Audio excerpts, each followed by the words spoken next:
Assalamu alaikum viewers and welcome back to my channel Study Law with Bushra.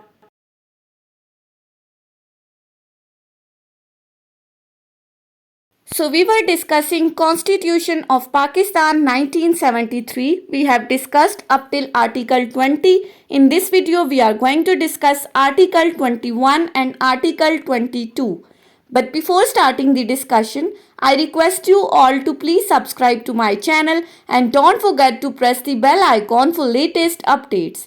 Do share this video with your friends and don't forget to comment your feedback. So let's move towards the discussion. Starting from Article 21. Article 21 basically deals with safeguard against taxation for the purposes of any particular religion.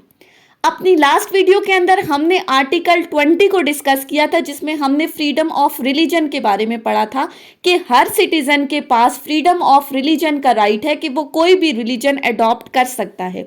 Article 21 हमारे religious rights के साथ साथ हमें हमारे financial rights को भी बता रहा है। आर्टिकल 21 में बात की गई है taxation for the purposes of particular religion, इसकी प्रोटेक्शन की बात की गई है। अब आर्टिकल 21 क्या कहता है? No person shall be compelled to pay any special tax. पहली ही पार्ट में ये कह दिया गया है कि किसी भी पर्सन को कंपेल नहीं किया जाएगा कि वो कोई स्पेशल टैक्स पे करे। आप उसको मजबूर नहीं कर सकते कोई भी टैक्स पे करने पर। अब ये जो स्पेशल टैक्स है, ये इसका क्या मतलब है? आगे बता रहे हैं, the proceeds of which are to be spent on the propagation और maintenance of any religion other than his own. कोई भी ऐसा टैक्स जिसके थ्रू उसके अपने रिलीजन के अलावा किसी भी दूसरे रिलीजन की मेंटेनेंस या उसके प्रोपिगेशन में उस चीज को खर्च किया जा रहा हो।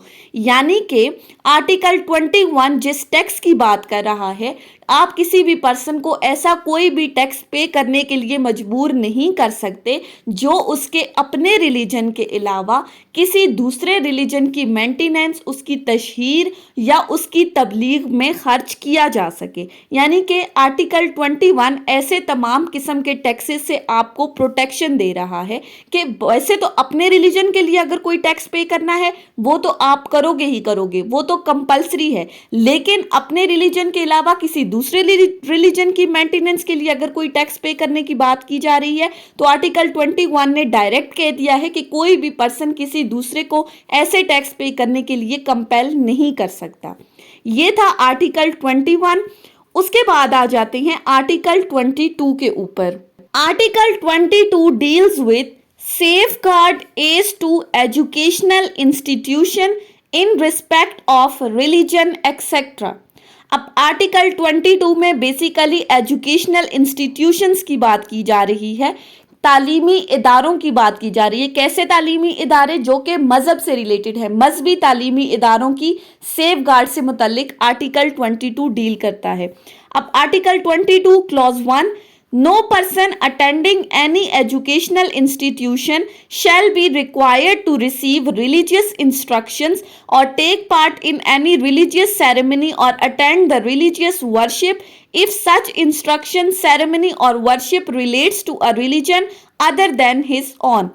आर्टिकल 22 की क्लॉज 1 में कह दिया है कि अगर कोई पर्सन किसी भी एजुकेशनल इंस्टीट्यूशन के अंदर तालीम हासिल कर रहा है और उस एजुकेशनल इंस्टीट्यूशन के अंदर कुछ ऐसी रिलीजियस सेरेमनीज हो रही हैं, कुछ ऐसी इंस्ट्रक्शंस दी जा रही हैं, रिलीजियस इंस्ट्रक्शंस दी जा रही हैं जो कि उस पर्सन के रिलीजन से हटकर किसी दूसरे रिलीजन से रिलेटेड हैं। यानी कि उसके अपने रिलीजन से मुतालिक अहकामात नहीं दिए जा रहे, बल्कि उसके रिलीजन के अलावा कोई और मज़हब है जिसकी सेरेमनीज हो रही हैं, बाकायदा इंस्ट्रक्शंस दी जा रही है, अहकामात दिए जा रहे हैं, उनकी वर्शिप की जा रही है।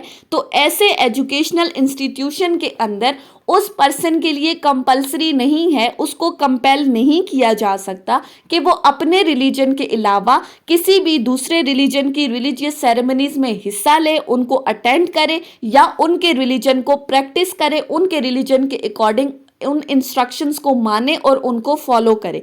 आर्टिकल 22 क्लॉज 1 प्रोटेक्शन दे दी गई है एजुकेशनल इंस्टीट्यूशंस के अंदर जितनी भी रिलीजियस सेरेमनीज हैं उन रिलेटेड, क्योंकि आर्टिकल 20 ने हमें फ्रीडम दे दी गई है कि हम कोई भी सिटीजन ऑफ पाकिस्तान अपनी मर्जी से कोई भी रिलीजन अडॉप्ट कर सकता है, आप उसके ऊपर कोई भी रिलीजन इम्पोज नहीं कर सकते।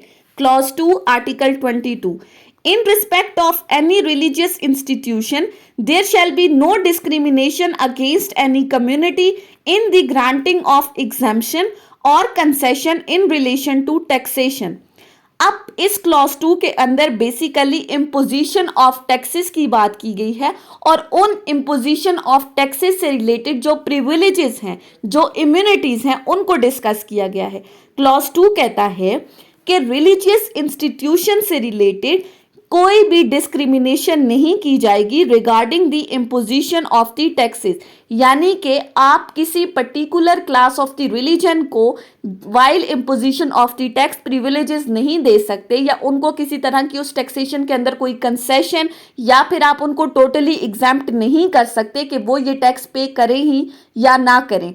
मीन्स टू से कि इम्पोजिशन ऑफ टैक्सेस की बात जो की गई है कि आप किसी specific class of the religion पर टैक्स इम्पोज नहीं कर सकते, ना ही आप किसी particular class of the religion को एग्जैम्प्ट कर सकते हैं ऐसे टैक्सेस पे करने से। यानी कि क्लॉज 2 सिंपली कह रहा है कि अगर तो कंसेशन दी जा रही है, एग्जैम्प्ट किया जा रहा है, तो सारे क्लासेस ऑफ द रिलीजन को किया जाएगा, वरना किसी एक को एग्जैम्प्ट करके आप डिस्क्रिमिनेशन नहीं कर सकते।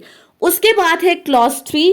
क्लॉज 3 क्या कहती है? Subject to the law, law के अकॉर्डिंग, कानून के मुताबिक। अब कानून के मुताबिक क्या चीज है?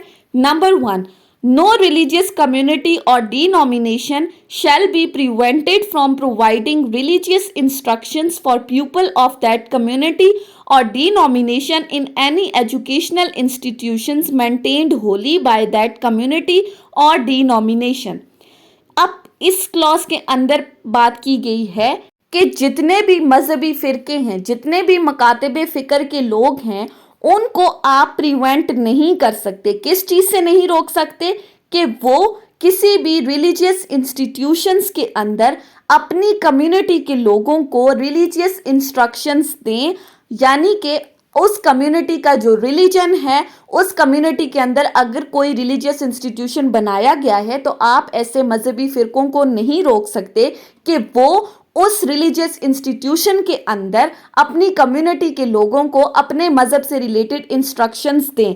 यानी कि बात वही है, सब्जेक्ट टू दी लॉ, कानून के मुताबिक, कानून ने जिस चीज की इजाजत दी है उसके अकॉर्डिंग उस रिलीजियस इंस्टीट्यूशन के अंदर आप अपने मजहब की तशहीर कर सकते हो, तबलीग कर सकते हो, लोगों को दावत दे सकते हो। लेकिन जिस चीज से कानून रोक रहा है, तो कानून जिस चीज से रोक रहा है उस चीज की आप तबलीग नहीं कर सकते, उस चीज की तालीम नहीं दे सकते।